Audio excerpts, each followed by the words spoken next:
diga não a essa enorme covardia.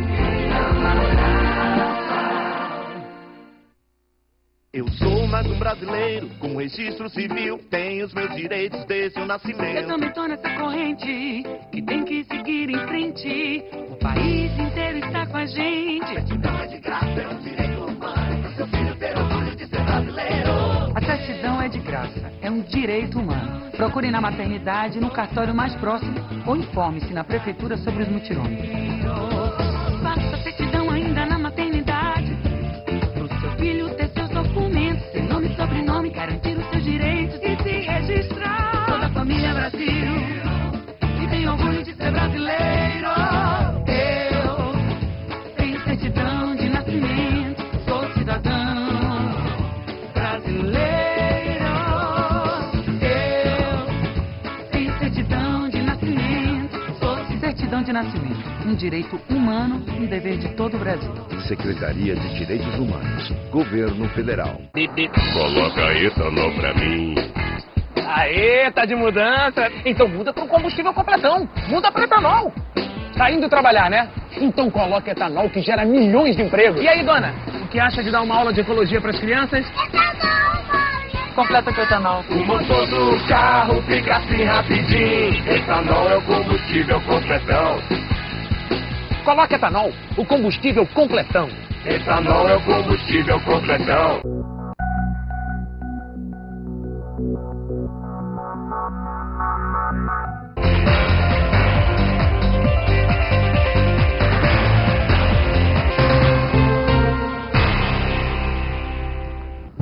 Ok, voltamos aqui com Servílio de Oliveira, o nosso boxeador medalhista. Medalhista, não é, Servílio? Aqui, a minha medalha. Ela está aí? É, tá aqui. Deixa eu ver. Opa.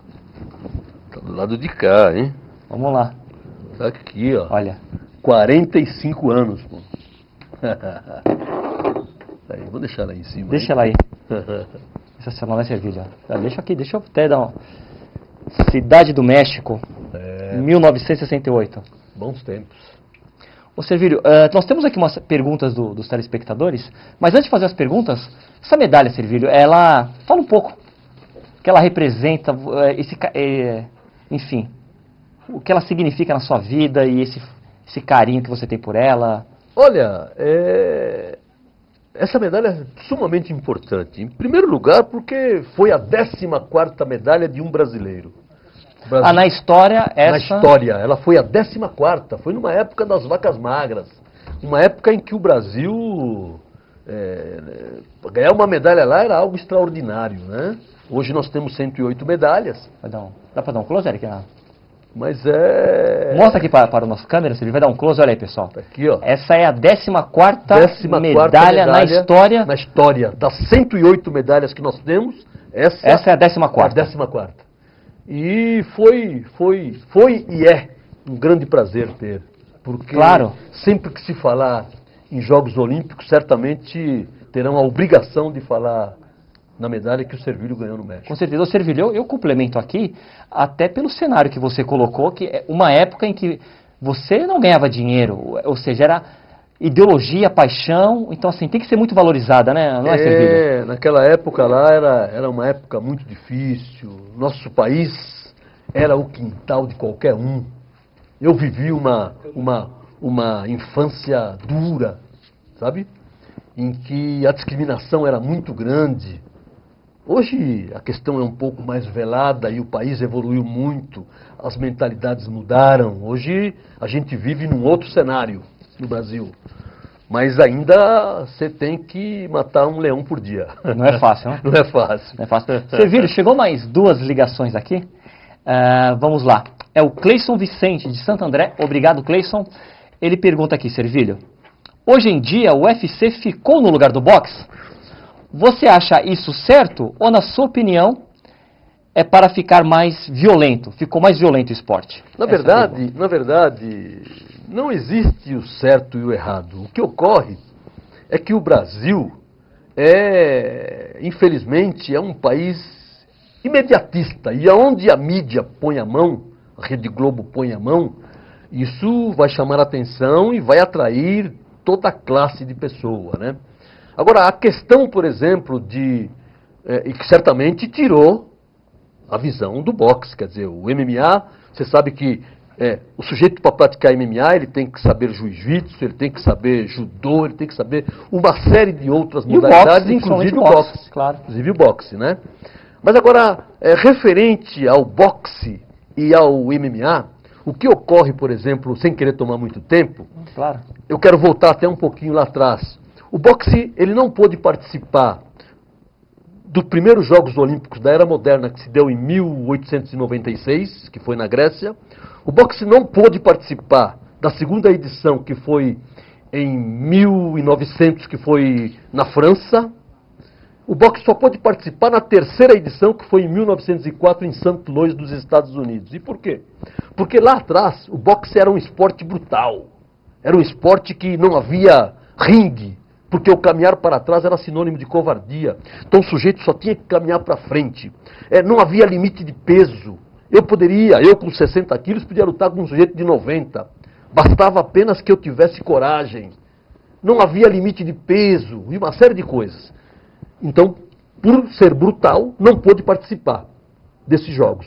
Só depois que o boxe foi introduzido na Inglaterra, aí o Marquês de Queensberry, que é um inglês, fez algumas regras e incutiu no Comitê Olímpico Internacional, e a partir daí, somente aí que o boxe começou a poder participar. E o que eu acho estranho é que a mudança de mentalidade, que hoje está todo mundo aplaudindo o MMA, que é 300 vezes mais violento que o boxe. É joelhada na cabeça, você vê o rosto dos atletas, como é que ficam depois de uma luta. E eu só devo dizer que nós estamos voltando à pré-história. Só isso. E a arte nobre, a nobre arte... E a nobre arte continua sendo criticada, né? E sendo que o boxe é um esporte que tem uma certa técnica e é muito menos violento que o MMA. Entendi. Ok, esse aqui é o Servílio de Oliveira. Está no ponto, Eric? Servílio, nós vamos compartilhar agora com o telespectador. Claro, quem quiser ver melhor, só via ação YouTube aí. Tem a sua luta com o Tony Moreno.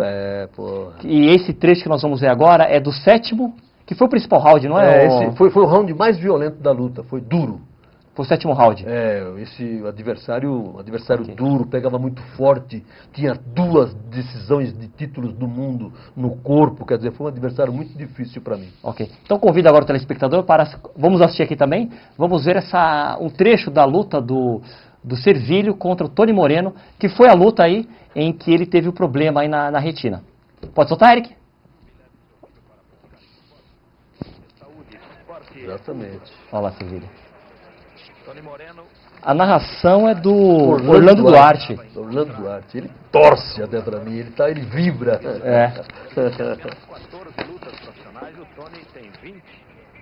O árbitro, Serafim Pereira, vivia em Santo André. O árbitro, Serafim Pereira, que faleceu em 1975.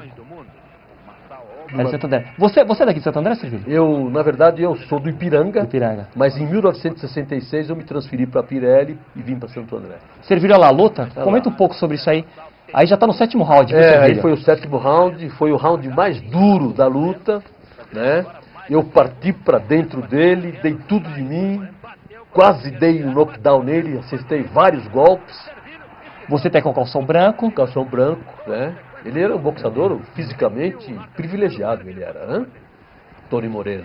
Ô Servílio, quando ele nessa luta, ele estava na classificação, ele estava muito acima de você, né? Não, na verdade...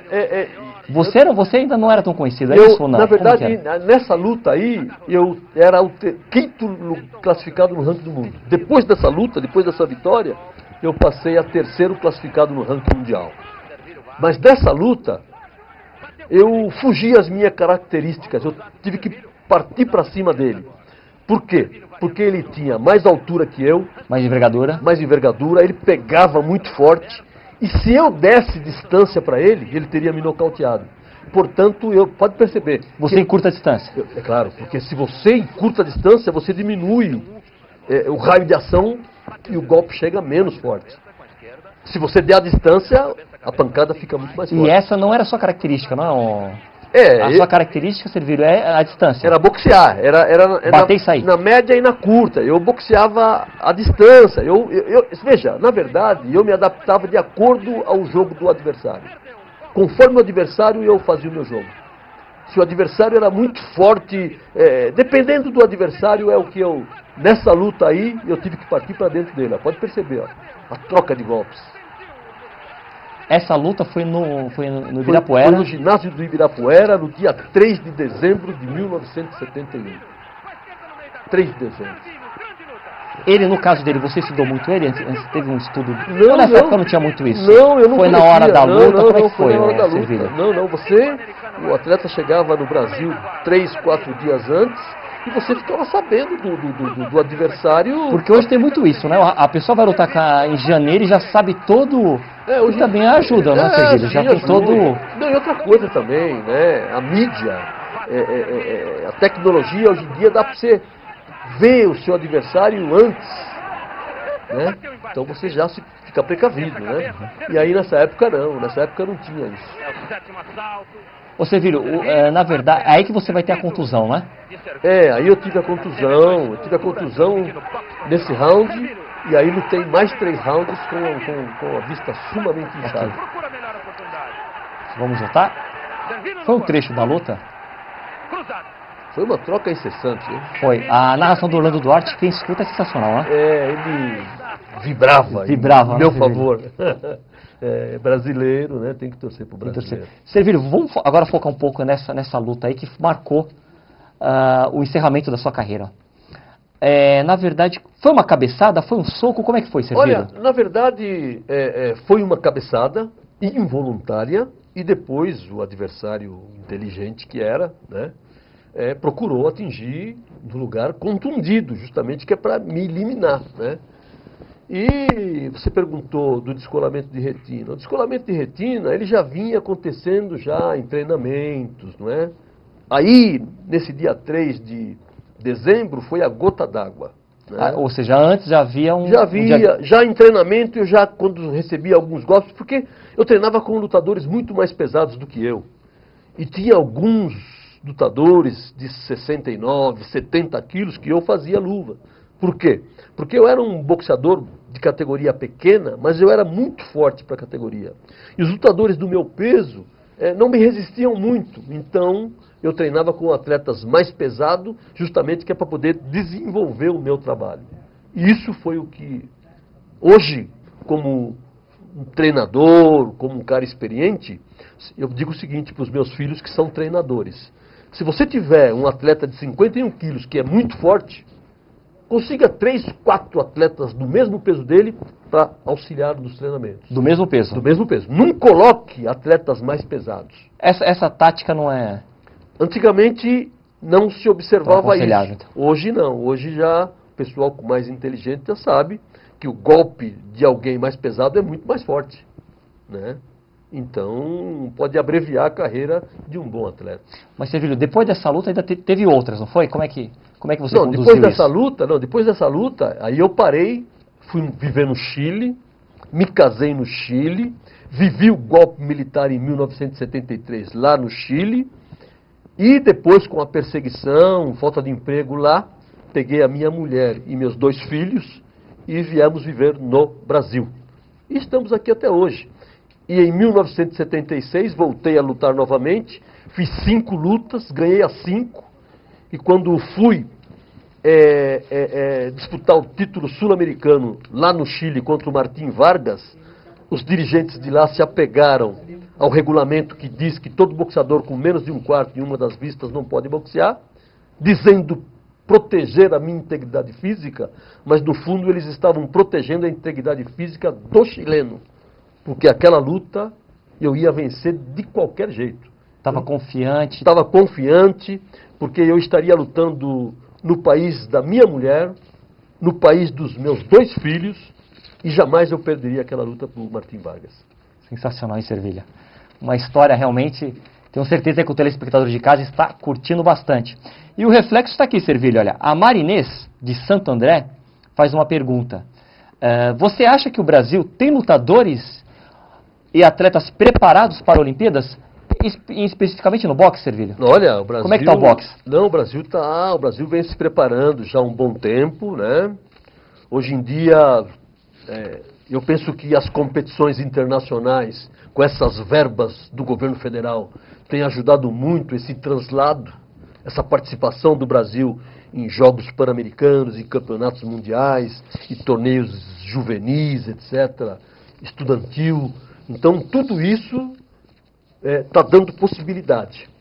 Agora, não deixo de dizer que se as verbas fossem realmente encaminhadas para os lugares mais longínquos, onde tem realmente... As periferias. Aquela garotada sedenta para praticar o esporte, o Brasil seria um grande país, uma grande potência no esporte.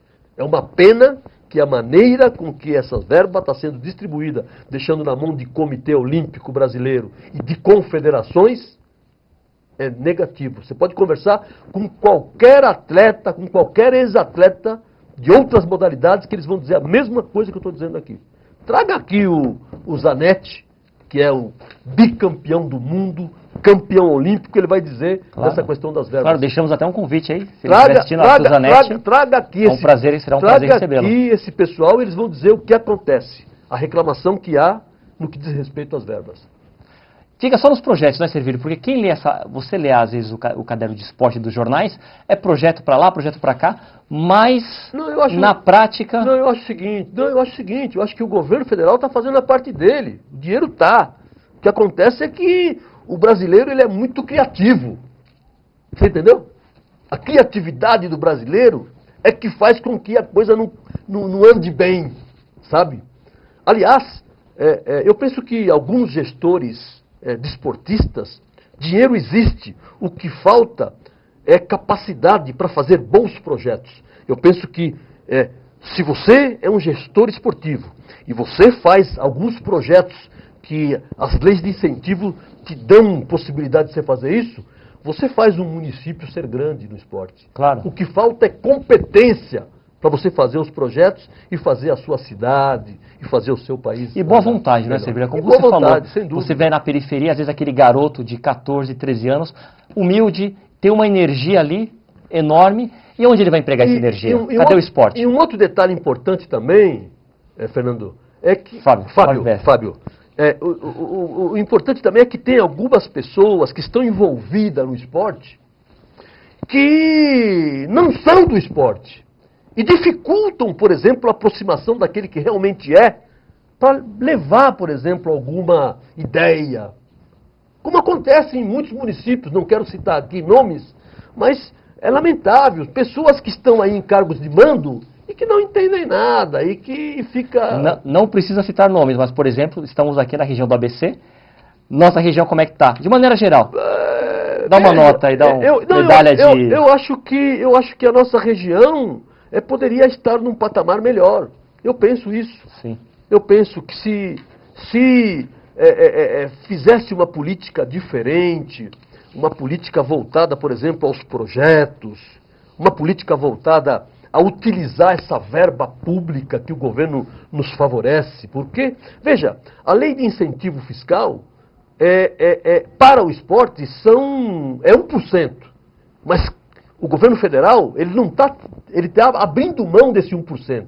As empresas que têm que pagar, por exemplo, aquela porcentagem por governo, o governo federal, ele simplesmente abre mão.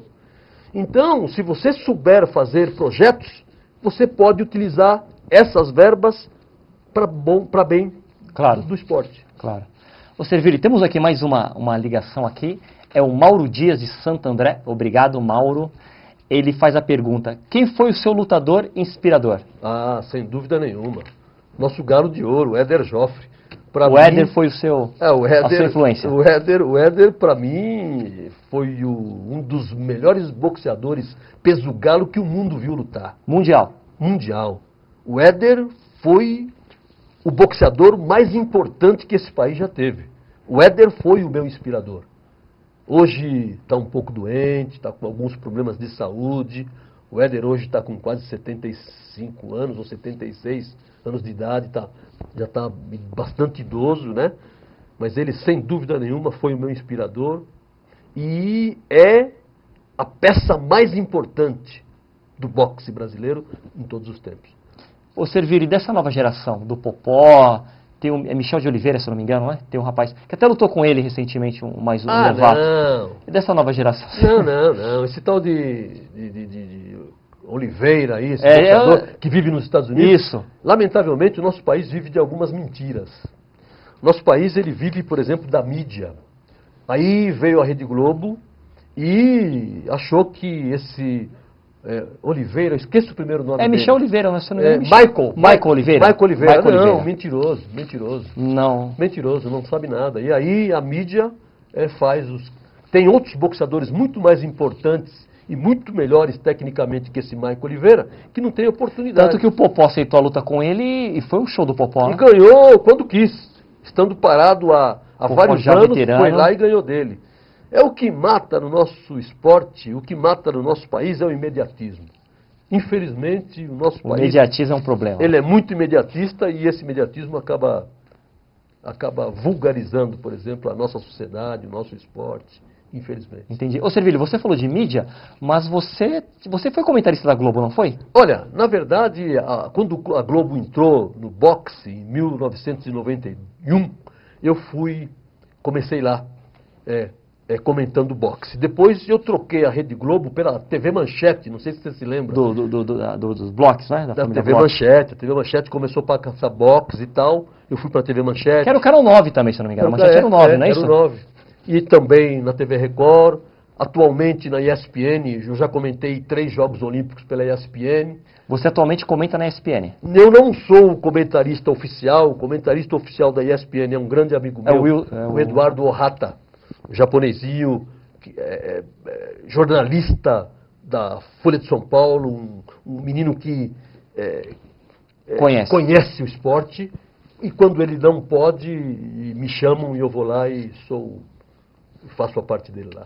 E por falar em ESPN, o Servílio, foi feito um documentário sobre a sua vida. Sim. A luta continua. Como que é mesmo? É uma luta chamada... Na verdade é o seguinte, a ESPN, através do José Trajano, juntamente com a IPR é Instituto de Políticas Relacionais, junto com a Petrobras, resolveram fazer a memória do esporte olímpico brasileiro. E eles escolheram 9 documentários. Cada atleta, e eu fiz parte da primeira edição, junto com Ademar Ferreira da Silva, junto com vários outros esportistas, e eles estão reprisando hoje, a TV Record está reprisando todos os sábados alguns capítulos da memória do esporte olímpico brasileiro e estão passando a minha da sua história, vida. A luta continua? Um documentário em 12 rounds, é esse o nome? Exatamente. O nome do documentário é A Luta Continua, um documentário em 12 rounds. Fala um pouco como é que foi essa homenagem, como é que foi essa... Foi uma homenagem bacana, bonita, né? Porque escolheram como sendo um bom trabalho dessa jornalista, né? E eu gostei muito. A única coisa que eu achei que faltou eles colocarem imagens da época minha. Não tem muitas ou não tem? No documentário não tem nenhuma imagem da época. A Rede Record agora, a TV Record, é que está colocando uma ou outra luta. Inserindo algumas imagens. Inseriram. Inclusive tem uma reportagem comigo na USCS, em São Caetano do Sul, né? Vão falar também sobre a minha nova fase, a nova atualidade fase e tal. Então isso é muito legal, porque mantém viva a história, isso é importante. Eu acho que essa ideia desse documentário, de mostrar vários esportistas, Ademar Ferreira da Silva, Guilherme Paraense, que foi o nosso primeiro medalhista, Guilherme Paraense do tiro. O primeiro medalhista. 1920 foi o ano que o Brasil participou pela primeira vez de Jogos Olímpicos. E o Guilherme Paraense foi o primeiro medalhista olímpico de ouro do Brasil. Então é algo fantástico, né? Que legal. O Servílio está aqui dando, na verdade, uma aula de história do esporte, hein? Vocês de casa estão tendo o privilégio aqui de conhecer mais da história do esporte com o Servílio aqui, que está se apresentando um grande conhecedor, hein, Servílio? Olha, eu sempre me Eu gosto. Questão de Olimpíadas, a história do esporte. É muito importante saber. Muito bom, né, Servilha? Você falar coisa com coisa, e não... é importante, sim. Legal, Servilha. E, Servilha, nós estamos aqui com mais uma ligação, que é da Juliana de Santo André. Se ele tivesse condições financeiras, ajudaria as crianças carentes a realizar o sonho de ser um boxeador? Pô, sem dúvida nenhuma. Eu penso que esse é o... Eu acho o seguinte, eu acho que ajudar... eu já tenho, por exemplo, um projeto que eu ainda não coloquei em prática, já tenho, inclusive, as verbas captadas, mas está me faltando um espaço. E eu cheguei a argumentar aqui em Santo André, inclusive, argumentei aqui em Santo André para trazer esse projeto aprovado para cá. O projeto está aprovado, o projeto está captado, eu só não tenho espaço. E não me deram. Só falta espaço. Só faltava espaço e não me deram. Para você ver a política. Ele foi negado, Servilho? O projeto foi negado? Não nessa gestão aqui, na gestão passada. E nessa gestão também, o pessoal sabe... Por enquanto não... O pessoal sabe que esse projeto existe, mas a política é o mal. Né?